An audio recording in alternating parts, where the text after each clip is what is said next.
નમસ્તે મિત્રો, આ યુટ્યુબ ચેનલમાં આપનું સ્વાગત છે. જો આપ થોડા સમયમાં નિવૃત્ત થવાના છો અથવા હાલમાં જ નિવૃત્ત થયા છો તો નિવૃત્તિ વખતના મળતા સરેરાશ 20 લાખ રૂપિયાનું રોકાણ ક્યાં કરી શકાય તે અંગે આજે ચર્ચા કરવાની છે.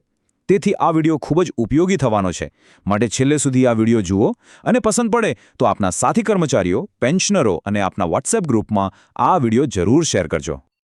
તો આજનો મુખ્ય સવાલ છે, નિવૃત્તિ પછી મળેલા 20 લાખ રૂપિયાનું રોકાણ કરવું ક્યાં? આ સવાલ છે ને, જેટલો સીધો લાગે છે એટલો છે નહીં. સાચું કહું તો મોટાભાગના નિવૃત્ત લોકો આ જ મૂંઝવણમાં હોય છે કે આખરે આટલી મહેનતથી ભેગા કરેલા પૈસાનું કરવું શું, ક્યાં રોકવા?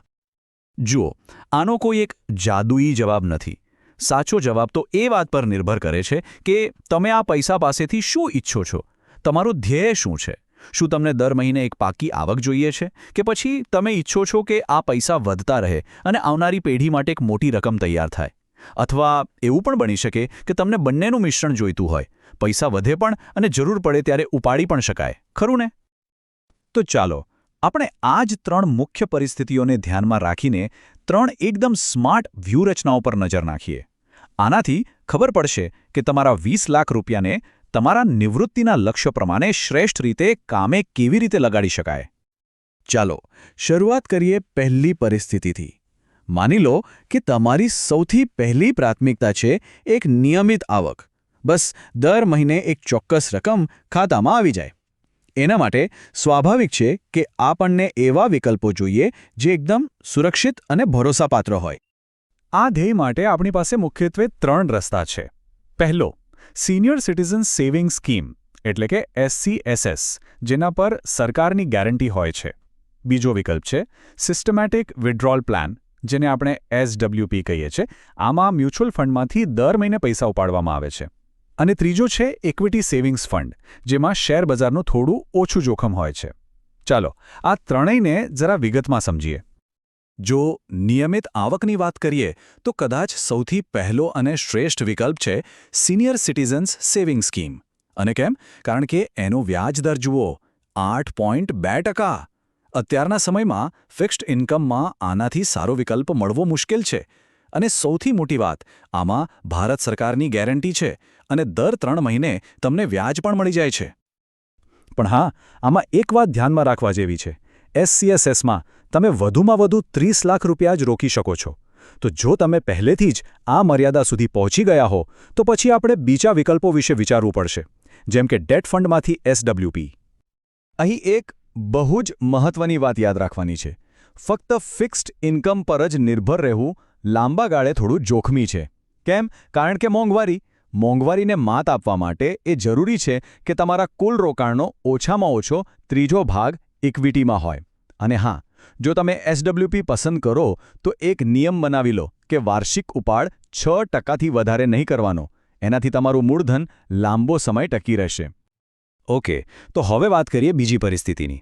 માની લો કે તમારે અત્યારે નિયમિત આવકની ચિંતા નથી. તમારો ધ્યેય છે કે આ પૈસા વધે, ભવિષ્યના કોઈ મોટા લક્ષ્ય માટે અથવા તો વારસામાં આપવા માટે. તો એના માટે એક જ મંત્ર છે, ઇક્વિટી. તમારા પોર્ટફોલિયોમાં ઇક્વિટી હોવી જ જોઈએ. હવે આના માટે એક બહુ જ સ્માર્ટ રસ્તો છે, એગ્રેસિવ હાઇબ્રિડ ફંડ્સ. આને તમે એક એવી ગાડીની જેમ સમજી શકો છો જેમાં સ્પીડ માટે ઇક્વિટીનું પાવરફુલ એન્જિન તો છે જ, પણ સાથે સાથે સુરક્ષા માટે ડેટના મજબૂત બ્રેક્સ પણ છે. એટલે કે 65થી 80% રોકાણ ઇક્વિટીમાં થાય છે, જે તમને સારી વૃદ્ધિ આપે, અને બાકીનું ડેટમાં, જે બજારના ઉતાર-ચઢાવ વખતે તમને બચાવે. તો સવાલ એ છે કે આ વ્યૂહરચનાથી આપણા 20 લાખનું શું થઈ શકે? જરા આંકડા જુઓ, ખરેખર પ્રભાવશાળી છે. ફક્ત 5 વર્ષમાં આ રકમ લગભગ 34.5 લાખ થઈ શકે છે. 10 વર્ષમાં લગભગ 60 લાખ.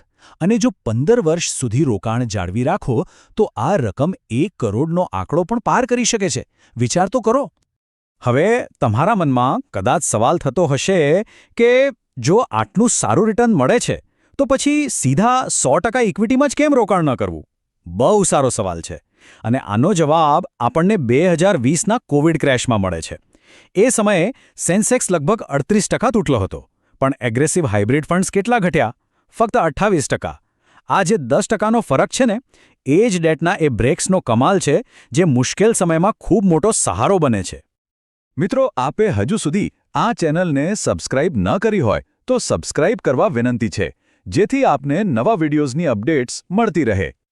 ચાલો હવે આપણે ત્રીજી અને છેલ્લી પરિસ્થિતિ પર આવીએ.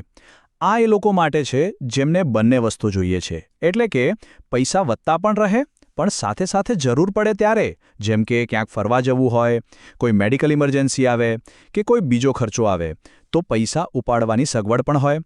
તો એના માટે શું કરવું?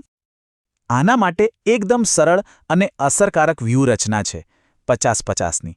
એટલે કે તમારા જે 20 લાખ રૂપિયા છે એને બરાબર 2 ભાગમાં વહેંચી દો, 50% ઇક્વિટીમાં અને 50% ડેટમાં. આ કામ કેવી રીતે કરે છે એ સમજીએ. 10 લાખ રૂપિયા તમે એક સારા ફ્લેક્સી કેપ ઇક્વિટી ફંડમાં નાખીને ભૂલી જાઓ, એને વધવા દો, અને બાકીના 10 લાખ રૂપિયા શોર્ટ ડ્યુરેશન ડેટ ફંડમાં રાખો. આનો જાદુ ત્યારે દેખાય છે જ્યારે તમને અચાનક પૈસાની જરૂર પડે અને બજાર તૂટેલું હોય. ત્યારે તમારે નુકસાન કરીને તમારા ઇક્વિટી શેર વેચવાની કોઈ જરૂર નથી. તમે આરામથી ડેટ ફંડમાંથી પૈસા ઉપાડી શકો છો. એ તમારું સેફટી બફર છે. તો આટલી બધી ચર્ચા પછી હવે સવાલ એ છે કે આખરે કરવું શું? જેમ આપણે શરૂઆતમાં વાત કરી, દરેક માટે કોઈ એક જ બેસ્ટ રસ્તો નથી હોતો. પણ હા, તમારી પોતાની જરૂરિયાત અને ધ્યેય પ્રમાણે તમારા માટે એક સાચો વિકલ્પ ચોક્કસ છે. ચાલો આખી વાતનો સારાંશ એકદમ સરળ રીતે સમજી લઈએ. જો તમારો મુખ્ય ધ્યેય નિયમિત આવકનો છે તો તમારા માટે SCSS અથવા SWP શ્રેષ્ઠ છે. જો તમે ઈચ્છો છો કે તમારી મૂડીમાં જોરદાર વૃદ્ધિ થાય તો એગ્રેસિવ હાઇબ્રિડ ફંડ્સ તરફ જુઓ. અને જો તમારે વૃદ્ધિ પણ જોઈએ અને પૈસા ઉપાડવાની સુવિધા પણ, તો 50-50 ઇક્વિટી અને ડેટનું મિશ્રણ તમારા માટે બેસ્ટ છે. આજે આપણે જે ચર્ચા કરી એ આપની જાણકારી અને સમજ માટે છે. આપનું નાણાકીય રોકાણ કરતા પહેલા નિષ્ણાતની સલાહ લેવા વિનંતી છે. આશા છે કે આ વિડીયોમાં કરેલી વાત પસંદ આવી હશે. તેના વિશેના આપના મંતવ્યો કોમેન્ટમાં જરૂર જણાવજો. અને હવે જતા પહેલા આ પ્રશ્ન પર વિચાર કરજો. તમે તમારા નિવૃત્તિના પૈસાને તમારા માટે સૌથી વધુ મહેનત કરવા માટે કેવી રીતે તૈયાર કરશો? આવા જ કોઈ રસપ્રદ વિષય અંગે વાત કરવા મળીએ હવે પછીના વિડીયોમાં. આવજો.